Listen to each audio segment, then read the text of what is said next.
મારું નામ મહેન્દ્ર સોલંકી છે. આજે અમે પાત્ર અભિનય કરવા જાઉં છું. મારું પાત્રનું નામ છે મા બાપની વ્યથા.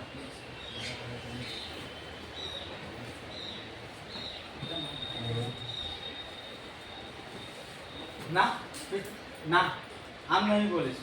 હું તારા અને તારા પરિવાર પર બોજ નહીં બનવા માંગુ.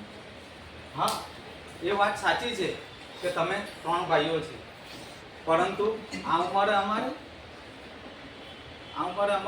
આમ તેમ વલખા મારો એ પસંદ નથી. પણ શું, કઈ વાંધો નહીં, તમને જે પસંદ છે તે અમે કરવા તૈયાર છીએ. શું આ ઉંમર, આ મહિને આ બાજુ અને બીજે મહિને બીજે? અરે પણ સાથે તો આવીશું ને. શું ના, પણ અમારે સુખ દુઃખની વાતો કરવી હોય તો ક્યારે કરીશું? અમે મળશું ક્યારે?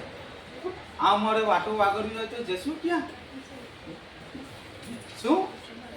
હા બેટા, આ આખી જિંદગી સાથે વિતાવી છે, સાથે વાતો કરી છે.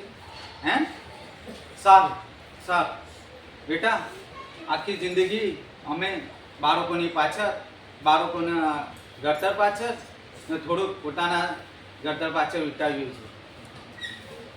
વિચાર્યું હતું કે આ 3 દીકરાઓ છે, સાથે હળી મળીને રહીશું અને જિંદગી વિતાવીશું.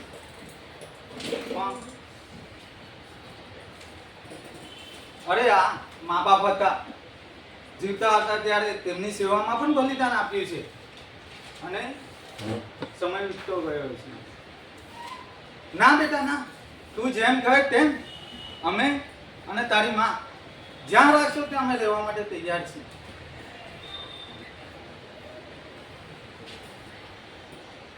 આખી જિંદગી બાળકોનું વિચારીને સમય વીતી ગયો, પોતાના મોટ શોખ ત્યજી દીધા. આજે હું એક લેખક ને તો ઘરની ગૃહિણી બની રહી ગઈ. તને યાદ છે પેલો નાનપણ તારા પેટે હતો અને તને બહાર જવાનો મોકો મળ્યો હતો? કેટલું વિચાર્યું હતું આપણે કે જશું બહાર, જશું ને કંઈક સપના આપણા સાચા, પણ તે પણ ત્યજી દીધો. આ બાળકોને શું કહે તે આપણી ખબર પડે, આપણી કે આપણે કેટલું સહન કર્યું છે, કેટલા દુઃખ સહન કર્યા છે. અને આજે આપણાને કહે એક ભાઈનો મોટા ભાઈ ના થા, બીજો નાના ભાઈ ના થા.